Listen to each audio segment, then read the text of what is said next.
Welcome to today's episode of The American Paradox, where we dive into pressing geopolitical issues shaping the United States and the wider world. I'm your host Wen Han from Beijing Review, China's only English-language news weekly. Recently, the situation in the Middle East has escalated sharply, raising urgent questions about whether the United States will accept Iran's demands, namely full compensation for damage and the complete withdrawal of U.S. forces from the Gulf, and where the war is heading next. Joining us today is Danny Haiphong. He is an American independent journalist and researcher focusing on U.S. geopolitics.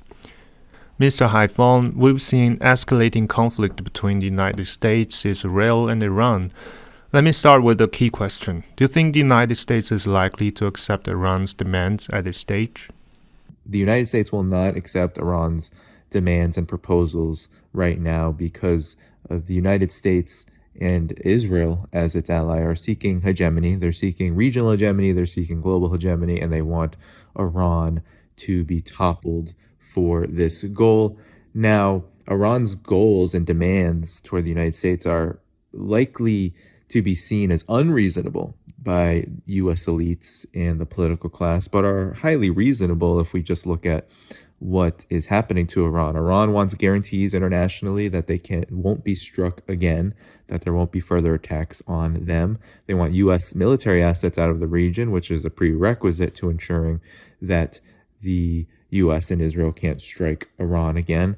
They also want reparations for the damages caused by the attacks, and that they have been extensive. Iran says that 10,000 civilian targets have been hit, and there has been a loss of life, upwards of 2,000 civilians, and of course, many tens of thousands who have been injured by U.S. and Israeli airstrikes. So these demands are not necessarily unreasonable for the layperson, someone who is looking at this from the outside in, but for the U.S. elite, this would essentially mean declaring that they've been defeated, that the United States has been defeated in this war. Let's turn to the broader trajectory of the conflict. Based on current developments, where do you see this war heading? Now, where this war is heading, I think, is exactly that. It's heading toward a massive strategic defeat for both the U.S. and Israel. Iran has obviously demonstrated that it has capabilities far beyond what U.S. and Israel assumed. There are reports that there are about 60 drones and 30 missiles being fired every single day from Iran to neighboring countries and Israel. This is likely not going to stop, and Iran says they can go like this for 6 months, 1 year. It's unclear. Iran has said many different things, but all of it point to Iran being prepared for a long war of attrition that has already caused massive damage. According to Iran, 23 missile interceptors, Patriot missile systems, have been destroyed alone. And if we just do the math there, that's about 23 billion US dollars. And that's not even counting the radar systems, the bases that have been damaged, the infrastructure on these bases that are damaged, 37 aircraft. There's a lot of numbers coming out of Iran while we can't necessarily verify them. It is clear that the U.S. and Israel have acknowledged, especially the U.S. has acknowledged that damage has been done to the bases. And that's going to continue. Now, Iran's also going to take this to the economic front to an even greater degree than just the Strait of Hormuz closure, which is causing oil prices to spike. Oil prices are likely to go up to $200 a barrel before the end of March. And not only this, there are reports that say that Iran has targeted and has as its target now economic institutions, corporations affiliated with the United States, many of them located in Dubai, like Lockheed Martin, like Oracle, like these massive monopolies, which are also going to come under fire soon by Iran. So Iran is going to expand the economic war. It's going to continue its strikes on infrastructure, military infrastructure all across the region, and it's going to continue to hit Israel every single day that it is. It's going to continue to hit Israel every single day that this war continues and that Iran's demands are met. So this is a very troubling and difficult situation for the United States right now. There really is no off-ramp, so to speak, that the U.S. can take without acknowledging a defeat to Iran.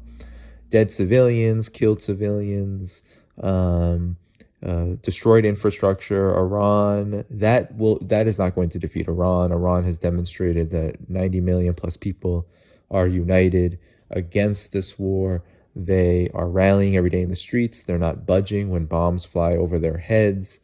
This is just an unwinnable war, and it's one that is only going to turn more into a quagmire with consequences far greater than what the U.S. has ever really experienced before as a hegemonic power.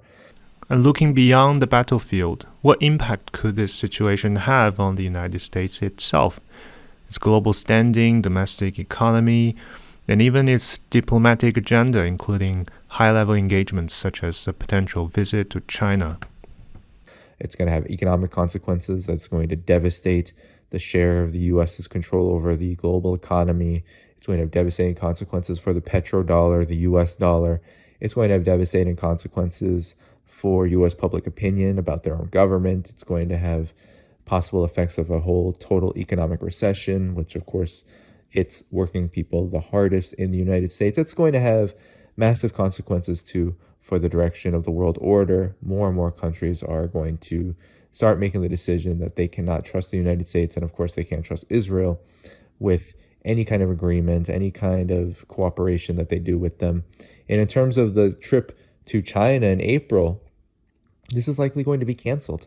And if it's not canceled, then there will be a lot of questions as to what is the status of this war by that time, because Donald Trump traveling to China, he hasn't, he hasn't been really doing very much during this time of war. But if he travels to China, goes to Xi, it's going to be a very big embarrassment if this war has caused catastrophic, immense amount of damage to not only the U.S. standing, but also its economy and its military might. So Trump's already intimating that he's not going to go. We will see. I would not bet that he will go if this war continues on through the last week of March. I just don't see it. So this war is really taking a big toll on the U.S. It's taking a big toll on Israel. It's taking a big toll on the so-called Gulf states. We're looking at a watershed moment in the Middle East, and we are looking at what was always predicted by myself, which was that there was going to be a war in Iran, and that war in Iran would be incredibly damaging to the U.S. empire as a whole, no matter how it turned out. And now we are seeing that it's turning out to be a strategic and soon a colossal total defeat for the United States. Mr. Haiphong, thank you for sharing your insights with us today. As the situation continues to unfold, the stakes extend far beyond the region itself. The choices made in the coming weeks could shape not only the future of the Middle East, but also the direction of global power dynamics and economic stability. That's it for this episode of the American Paradox. What do you think? Let us know.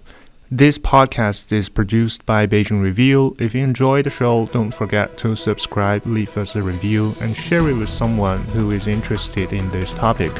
I'm Wenhan. Until next time, stay curious.